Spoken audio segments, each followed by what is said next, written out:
Parliament commenced its monsoon session before the session began.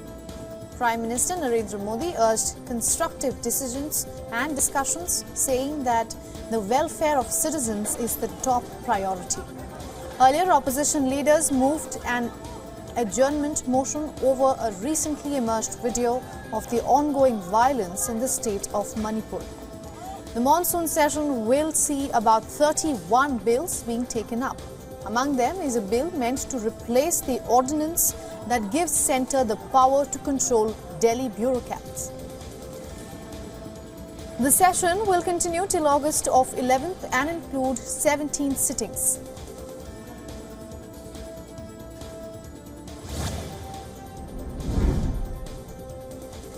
Two people have died while at least 6 were seriously injured in a mass shooting incident in New Zealand's Auckland. According to reports, the shooter has been killed. New Zealand's Prime Minister, Chris Hipkins, has reassured that the shooting is not going to have any adverse effect on FIFA Women's World Cup set to begin in Auckland. At least one of the participating squads of the FIFA Women's World Cup was located near the site of the shooting. The teams have expressed shock over the incident amid heightened security.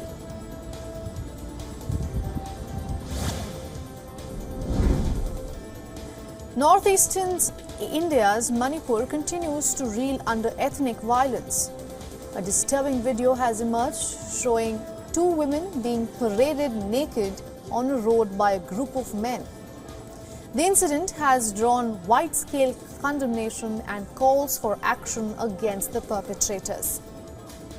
As per the Manipur police, the incident occurred in the Kangpokpi district on May 4th. Cases of abduction, gang rape and murder have been registered against the unknown armed miscreants. And the Chief Justice of India has reacted to the incident, saying that if the government does not act, the judiciary will have to intervene.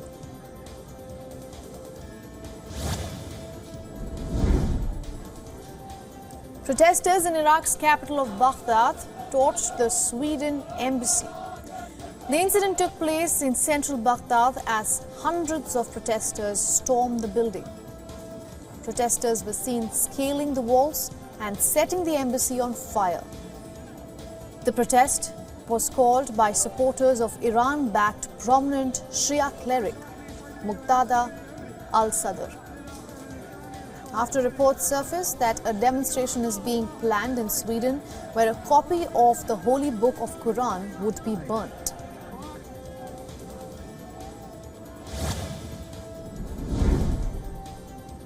At least 18 people were wounded in a Russian strike on the Ukrainian port city of Mykolaiv. This comes after the Russian Defense Ministry announced that ships entering the country through the Black Sea will be seen as military targets. Moreover, the countries where such ships are registered are going to be seen as parties to the war. The warning comes days after Russia's exit from the Black Sea grain deal. And earlier this week, Moscow carried out strikes in areas around the southern Ukrainian port of Odessa.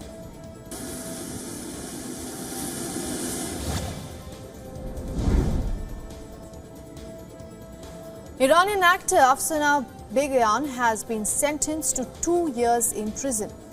This is for failing to comply with the mandatory hijab law in the country. The sentence will be carried out over 5 years.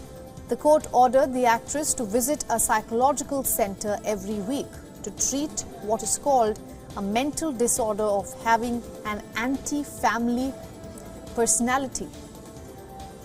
She's been asked to submit a health certificate after her treatment. The verdict also bans her from using social media and leaving the Islamic Republic for more than 2 years.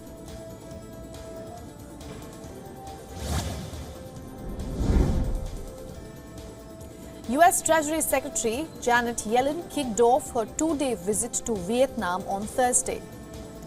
She met with the governor of the state bank in Hanoi.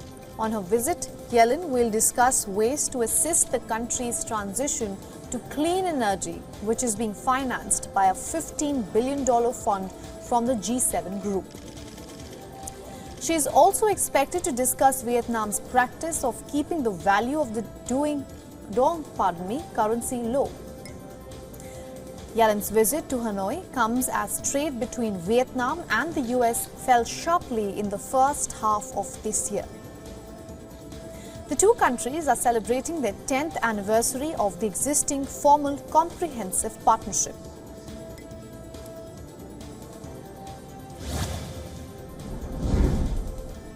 The Turkish president visited the UAE as part of his West Asia tour. Abu Dhabi is Erdogan's tour's last stop after Jeddah and Doha. The visit to seek investment and funds comes as the Turkish economy struggles with a weakened lira, heavy deficits and chronic inflation as well. UAE and Turkey signed several deals estimated to be worth over $50 billion. Earlier, Saudi Arabia had agreed to buy Turkish drones in the biggest defense contract in Turkey's history.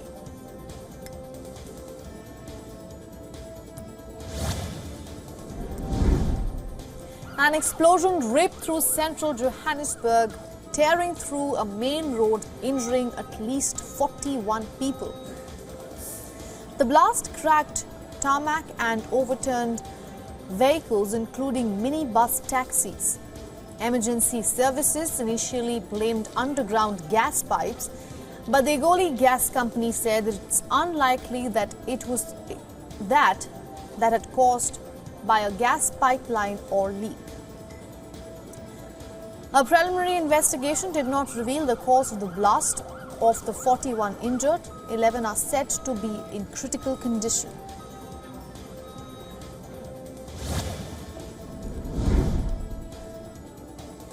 Russia and China are undertaking a joint military exercise in the Sea of Japan. Visuals of the drills were shared by Russia's defense minister. Russia and China are bolstering ties after Russia's invasion of Ukraine. Both the nations have ramped up defense contracts and have also conducted joint military drills in the past few months.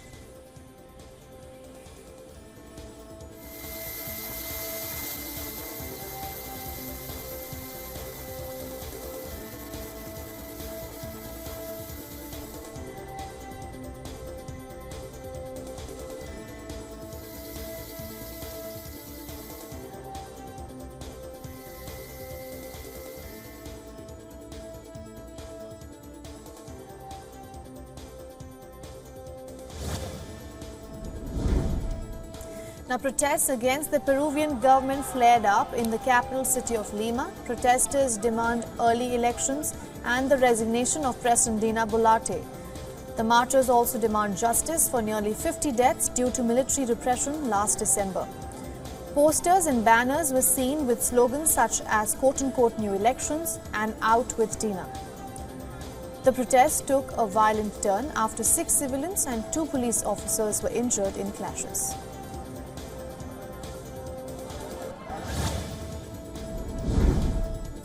A massive landslide killed at least 10 people in India's Maharashtra. Land caved in Maharashtra's Raigad districts in the middle of the night. Reports say that at least 100 people were trapped under the debris. Meanwhile, multiple landslides hit Jammu and Kashmir state too. An important connecting bridge was damaged by one landslide, causing severe disruptions to traffic.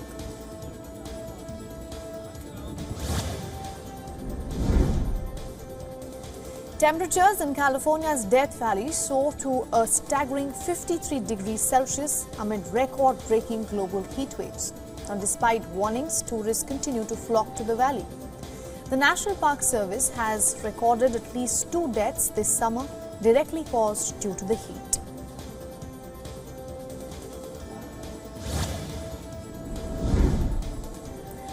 Waves of torrential rainstorms prompted flash floods in Kentucky in the United States. High water rescue groups pulled out people from homes and vehicles amid floods. Rescuers continue a search for 2 children who were swept away by a wall of violent waters. The floods have inundated neighborhoods, hitting parts of southern Illinois and southeast Missouri. Earlier this week, the Weather Service had warned that rainfall could reach as much as 10 inches, while thunderstorms blow through.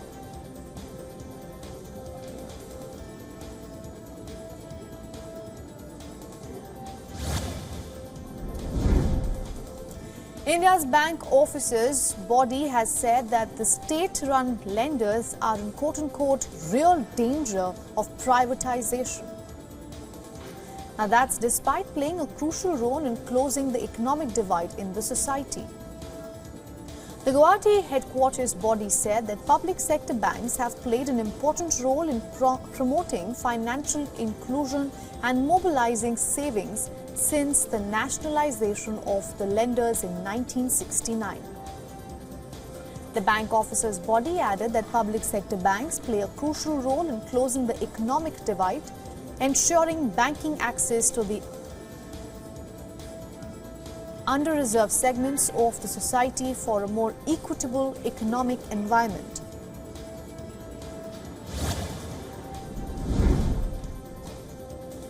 Finnish telecom giant Nokia has reported a drop in second quarter profit due to a decline in margin. And that's because growth in sales of 5G gear in low-margin markets such as India failed to offset slowing demand in North America.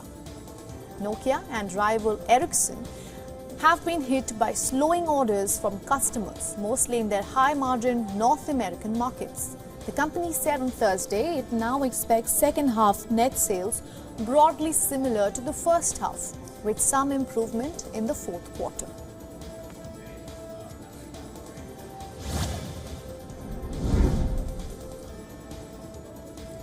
In some bad news for New Yorkers, the city's Metropolitan Transportation Authority has voted to lift prices for subways, buses and community rails for the first time since 2019.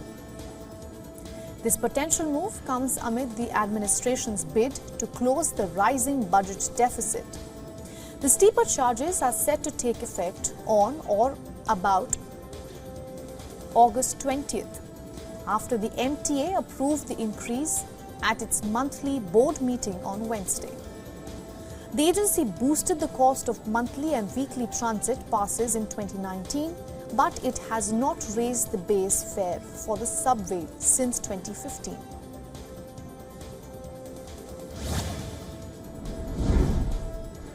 The Federal Reserve announced a $186 million fine imposed on a bank and its US affiliates. The penalty has been levied due to the bank's failure to sufficiently address money laundering control problems and various other serious shortcomings previously highlighted by the US Central Bank.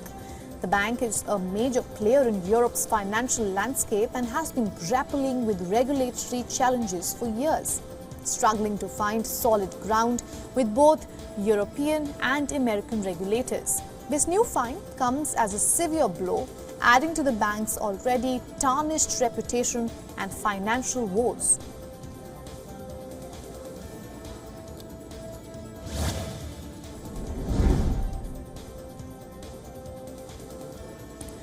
United Parcel Service on Wednesday said that it would return to the bargaining table with a better offer in a bid to avert a potentially economically damaging strike on August 1st.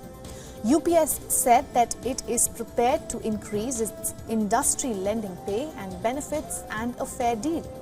The union said that world's largest delivery company contacted it on Wednesday with an offer to resume talks next week.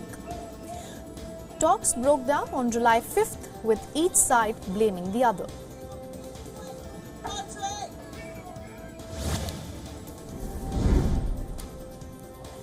The world's biggest pizza brand is taking on the challenge of high inflation in the world's most populous nation. In a bid to stay ahead in India, Domino's has rolled out an audacious plan.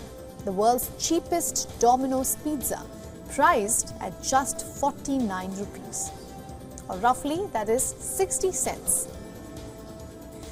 This bold move is aimed at combating rampant inflation that's affecting profits and affordability for consumers. However, Domino's is not alone in this fierce battle. Pizza Hut and Burger King are also feeling the pinch of inflation and are adopting creative tactics to stay afloat in this highly price-sensitive market.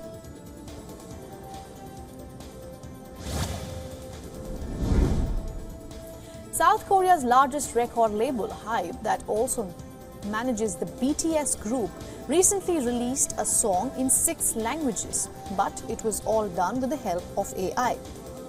A Korean singer recorded a song and native speakers spelled out the lyrics.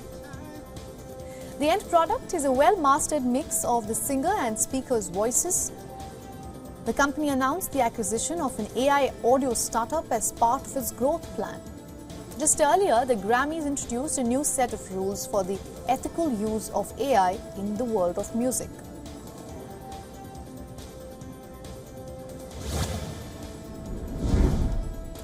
The defense sector is exploring the use of artificial intelligence too. Britain's Secret Intelligence Service, M16, SPIES, are actively using AI to hamper the supply of weapons to Russia. Richard Moore, the chief of M16, said that it is keeping track of how hostile states may misuse AI in damaging and unethical ways, focusing primarily on China. Moore also called out Iran for fueling further conflict by supplying Russia with drone technologies.